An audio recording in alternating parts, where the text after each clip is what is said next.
Hello മച്ചവരെ, ശ്രീമോസിലേക്ക് സ്വാഗതം.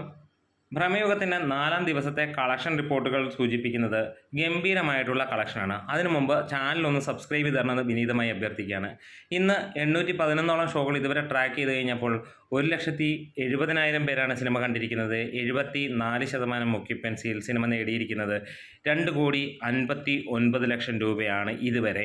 ഇനിയും സമയം ബാക്കി കിടക്കുകയാണ്. അതായത് ഫൈനൽ പറയുന്നത് 2,83,00,000 രൂപയായിരിക്കും. അതായത് ഇന്നലത്തേനേക്കാളും 50 ലക്ഷം രൂപ ട്രാക്ഡ് കളക്ഷൻസ്, അത് 50 അല്ല 60 ലക്ഷം രൂപയോളം ട്രാക്ഡ് കളക്ഷൻസിലേക്ക് വരുന്നു എന്നുള്ളതാണ്. ഇന്നലെ 3.25 കോടിക്ക് മുകളിലാണ് സിനിമയുടെ കളക്ഷൻ വന്നത്. ആദ്യ ദിവസം 3 ആണെങ്കിൽ രണ്ടാം ദിവസം 2,50,00,000, മൂന്നാം ദിവസം 3.5 കോടിക്ക് അടുത്തുമാണ് സിനിമയുടെ കളക്ഷൻ വന്നിരിക്കുന്നത്. ഈ ഒരു ദിവസം വരുമ്പോൾ ഒരുപക്ഷെ 4 കോടിയിലേക്ക് ടച്ച് ചെയ്യുമെന്നുള്ളതിന് സംശയങ്ങളില്ലാതിരിക്കുന്നു.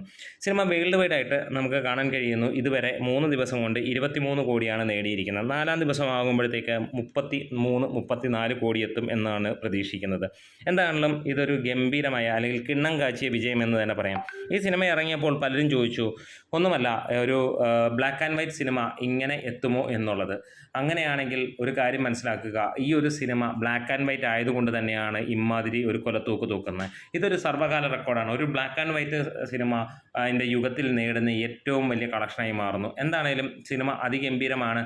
ഇതിനകത്തിൽ അഭിനയിക്കുന്ന 4-5 കഥാപാത്രങ്ങൾ മാത്രം, അതിൽ 3 പേര് ത്രൂ ഔട്ടും 2 പേർ ഇടയ്ക്കും അല്ലെങ്കിൽ ചെറുതായിട്ടും ഉള്ളൂ എന്നുള്ളതാണ്. എന്തായാലും ഈ 5 പേരുടെയും അതിഗംഭീരമായിട്ടുള്ള പെർഫോമൻസ് ആണ് ജനങ്ങൾ മുഴുവനും പറയുന്നത്. അതുപോലെ തന്നെ സിനിമ ചർച്ച ചെയ്യപ്പെടുന്ന സോഷ്യൽ മെസ്സേജ് ഇപ്പോൾ ആളുകൾ കൂടുതൽ സ്വീകരിക്കുന്നു എന്നുള്ളത് കൂടിയാണ്. എന്തായാലും നമുക്ക് കാത്തിരിക്കാം. നമ്മുടെ വീഡിയോസ് ഇഷ്ടമായെങ്കിലും സപ്പോർട്ട് ചെയ്യണം. അപ്പോൾ താങ്ക് യു ബ്രോസ്.